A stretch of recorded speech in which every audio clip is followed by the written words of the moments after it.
arising from the questions asked by the court, I'd just like to put it on record that and of course, in particular, the very rapid submissions of my learned colleague, Mr. Mahat. Sometimes you miss exactly what he's saying, but I picked out that he did not at all mention how the system for the KIMS kit was converted to the provision of PDF. The tender document, and we have provided evidence of it, did provide that the KIMS kit would transmit a compressed color photograph image using a compression technique that is in compliance with JPEG.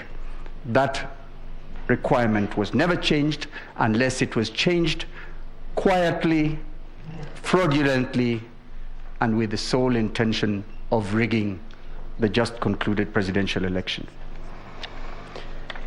My learned friend again, Mr. Mahat, challenged everybody that if there was a program that could convert a PDF document or could edit a PDF document, they would buy it. They would buy it. I suppose he meant the IEBC. I, at that point, did ask whether he's an employee of the IEBC, but I was assured he was not. I would like to state for the record that the software for editing a PDF document is available free of charge and can be downloaded by him or the IEBC. And we would request that millions of public money not be used to do this. But the programs that exist for editing a PDF document include Adobe Acrobat DC, Foxit PDF Editor, PDF Filler by AirSlate, PDF Element, Small PDF, Nitro PDF Productivity, Fine Reader PDF for Windows and Mac, Adobe PDF Pack. And I would also invite the court perhaps to try any one of them out. Staging, I just want to add that staging is admitted even by IEBC. So does not lie in the mouth of counsel, belatedly briefed to deny that there was such a facility. Mr. Maina Washira Nyaga, paragraph 2 of his affidavit, sworn and filed on 29th August 2022, confirms there was a middleware in the results transmission system. And this is also confirmed by one of our IT experts, Mr. Benson Wesonga, that there was indeed an attack from the position of man in the middle.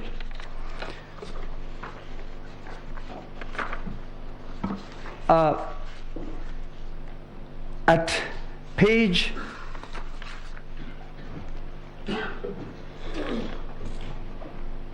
the evidence we produced of the data analysis by George Njoroge in his affidavit sworn on 28th August 2022 and filed on the same day, pages 68-73 of his report, Mr. Njoroge says that the results from the results from the polling station was between the 9th and 14th of August tallied 137,000 times 137,847 times.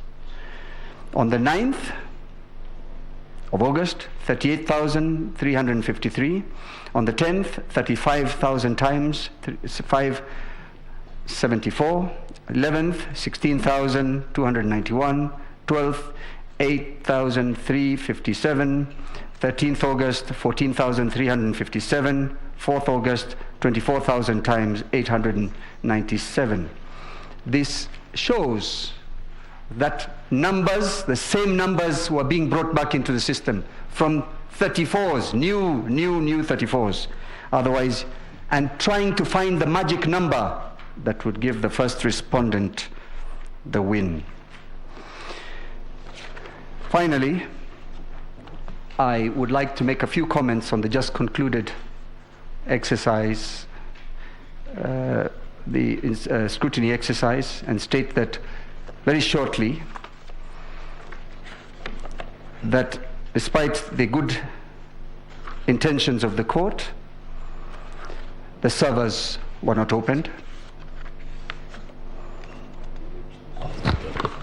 Unless, of course, there will be another opportunity for us to make a few comments. They will? Or then? Stop any conversation about the report at this stage. Okay. We will allow you time to deal with the report.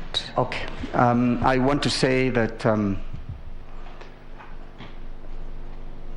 the evidence that has been presented by the petitioners shows a well-orchestrated and fraudulent scheme that was executed with military precision. Let me agree with my learned friend Mr. Mahad on the use of the word military.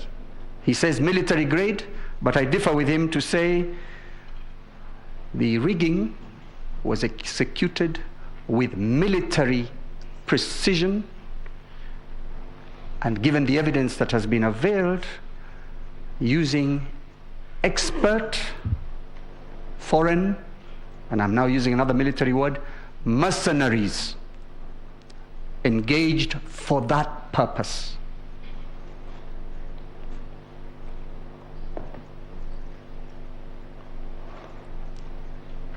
I am not surprised that none of those gentlemen I'm referring to as mercenaries have not sworn an affidavit.